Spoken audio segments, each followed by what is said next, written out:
Hello and welcome to Box, where we unbox, review and demonstrate the latest tech. Today we have with us the Acer Predator X34 curved gaming monitor.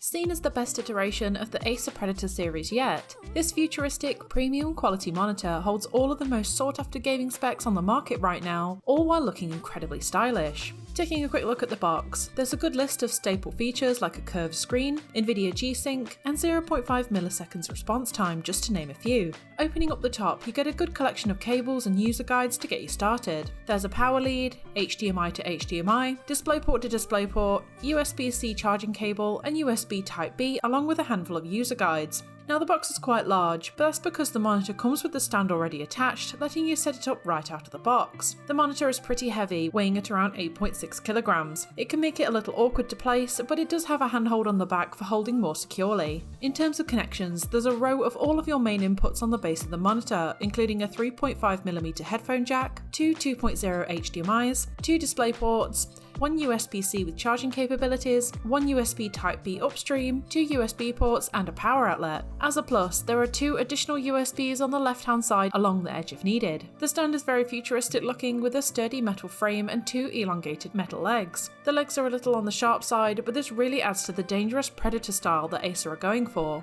I wasn't lacking for space around the monitor for a keyboard and mouse, but for reference, the stand does measure at around 575mm wide and 330mm deep.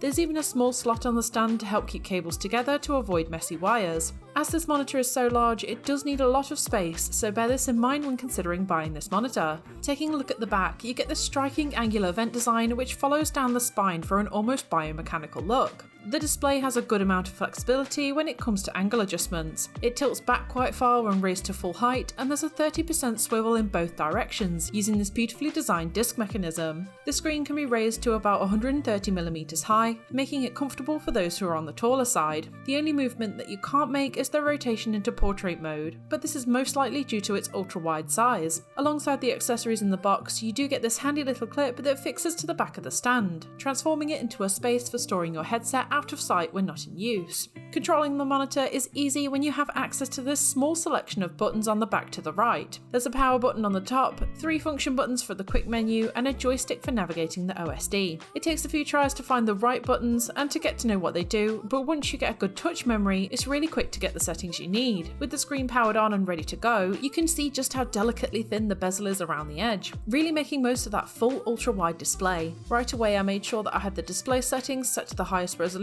as well as enabling both HDR and max output of 180Hz refresh rate to get the full peak performance from this monitor.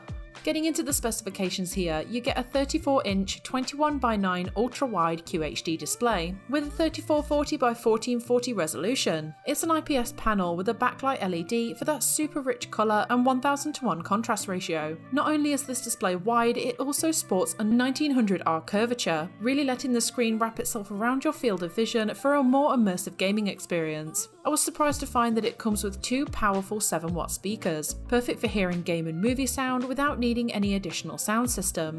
For the most part, I did have HDR 400 enabled alongside the HDR picture mode. As with most good monitors, this one comes with a quick settings bar and a full OSD for easily managing all of your most used settings. You can either use the top three buttons for changing brightness, picture modes or inputs, or you can press the joystick twice and bring up the more in-depth menu. From here you can alter picture colour and audio, as well as modify some of the more sought after gaming features like adaptive sync, a refresh rate counter, ultra low latency and visual response boost. I'm always a big fan of picture modes because they let me change the display style with just a few clicks, in a way that best suits the content that I'm watching. You get 8 to choose from here, with the usual standard and user modes, as well as some specific game modes that adapt best to certain types of games like racing and sports titles, which is great for fans of Forza Horizon like myself. I did play a wide variety of content on this display, from general browsing to movies to games, to get a good idea on the overall quality here. I loved having the extra space for working with multiple browsing windows, letting me comfortably work with 3 or 4 windows open at once. Now ultimately you won't be able to view most 16:9 content in full screen due to the 21:9 ratio, leaving YouTube videos and some movies with surrounding black borders, but with a few 21:9 adapted YouTube videos and certain supported Netflix films, I was able to see the full widescreen screen effect, which is pretty impressive.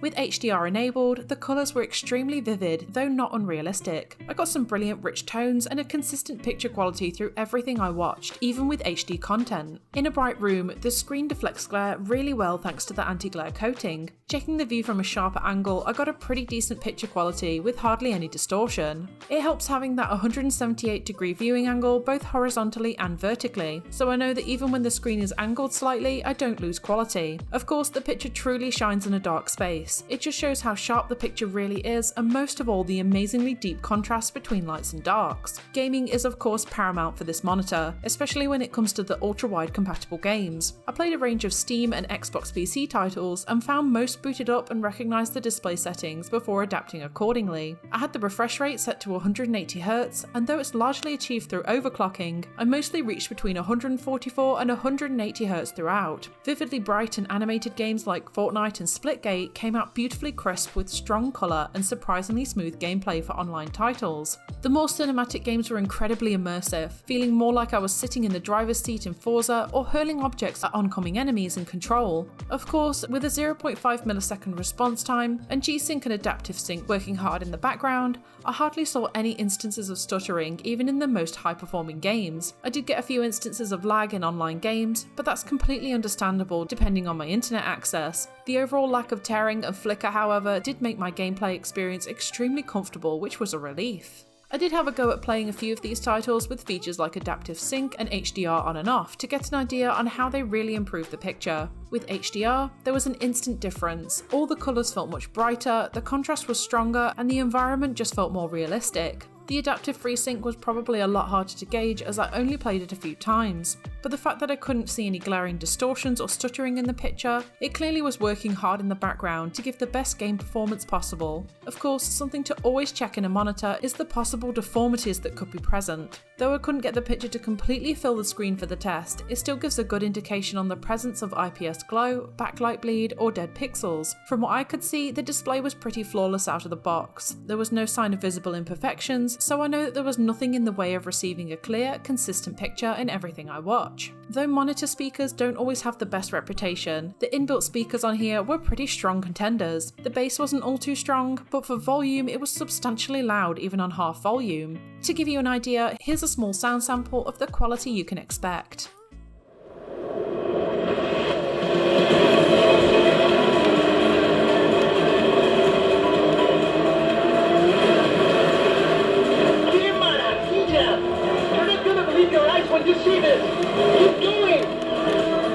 So after using this monitor for several hours, I can honestly say it's a great contender in the premium gaming monitor market. The picture didn't let me down, I got smooth, high quality visuals across the board with the exception of some online content. It was easy to alter settings to achieve the right picture for what I was watching, and the features on offer were extensive enough to efficiently keep on top of picture management. I love the ultra-wide curved display for watching movies and opening up certain games for a completely immersive experience like no other. It's a great display for the price, and I can easily see how this monitor has become a firm favourite amongst Acer users. So what are your thoughts on the Acer Predator X34? Let us know in the comments below, and if you like this video, don't forget to like and subscribe to Box, where we have plenty of hands-on reviews on the latest tech. And as always, thanks for watching.